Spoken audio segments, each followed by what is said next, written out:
دیکھیے، وضو میں بہت ساری چیزیں جو ہے وہ سنت ہیں۔ نیت کرنا، بسم اللہ پڑھنا، کلی کرنا، ناک میں پانی چڑھانا، اسی طریقے سے مسواک کرنا، یہ سنت ہے۔ ہر عضو کو پے در پہ دھونا، یعنی آپ نے چہرہ دھو لیا ہے، اتنا ٹائم نہیں گزرنا چاہیے ہاتھ دھونے میں کہ چہرہ خشک ہو جائے، ورنہ سنت جو ہے وہ ایک سنت رہ جائے گی۔ وضو تو ہو جائے گا، ایک سنت آپ کی چھوٹ جائے گی۔ آپ نے چہرہ دھو لیا ہے، اس کے بعد فوراً بعد ہاتھ دھوئیں، ہاتھ دھو لیا ہے، سر کا مسح کر لیں، سر کا مسح کر لیا ہے، پیر دھو لیں۔ ترتیب قائم رکھنا۔ اب ایک بندہ مثال کے طور پر جاتا ہے وضو خانے میں، ہاتھ دھونے کے لیے گیا تھا، ہاتھ بھی دھو لیا اس نے اور چہرہ بھی دھو لیا، پیر بھی دھو لیا۔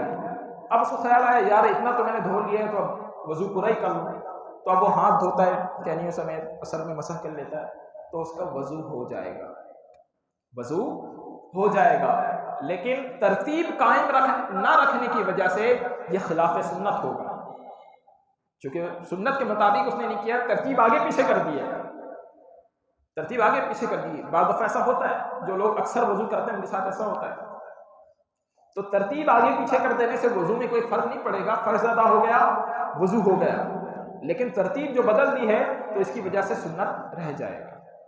اسی طریقے سے ہاتھ پاؤں کی انگلیوں کا خلال کرنا، یہ بھی سنت ہے، اور بھی بہت ساری چیزیں وضو کے اندر سنت ہیں۔ تو ترتیب یہی ہے وضو کرنے کی سنت کے ساتھ کہ آپ پہلے یہ گٹے سمیت یہاں تک ہاتھ دھوئیں، آپ نے ہاتھ دھو لیا اچھے سے، کلی کریں 3 بار، منہ کے پورے پرزے میں پانی بہائیں، ناک میں پانی چڑھائیں نرم حصے تک۔ نرم حصہ لوگ سمجھنے میں غلطی کرتے ہیں، جہاں تک دبانے میں دبتا ہے وہ نرم ہے، آپ سوچیں گے اوپر تک چڑھا لیں تو وہ آپ ذرا ہاتھ لگا کر دیکھیں وہ سخت ہے، نرم تو نہیں ہے۔ نرم حصے تک پانی بآسانی چلا جاتا ہے، تو یہ جو نرم حصہ جہاں تک دب رہا ہے یہ نرم حصہ ہے، یہاں تک پانی بعض لوگ کیا کرتے ہیں جوش میں آ کے دماغ تک چڑھا لیتے ہیں، جو نقصان دہ ہے، اس سے نقصان ہوتا ہے۔ ناک میں آپ نے 3 بار پانی چڑھایا، یہ سنت ہے، ٹھیک ہے۔ آپ نے پھر چہرہ دھو لیا، پھر ہاتھ دونوں، پہلے سیدھا ہاتھ پھر الٹا ہاتھ دھویا، پھر سر کا مسح، پھر سیدھا پیر پھر الٹا پیر، یعنی یہ جو ترتیب ہے نا، سیدھا پہلے پھر الٹا بعد میں، پھر سیدھا پہلے پھر الٹا بعد میں، تو یہ بھی سنت ہے۔ یہ طریقہ کار ہے سنت کے ساتھ وضو کرنے کا طریقہ۔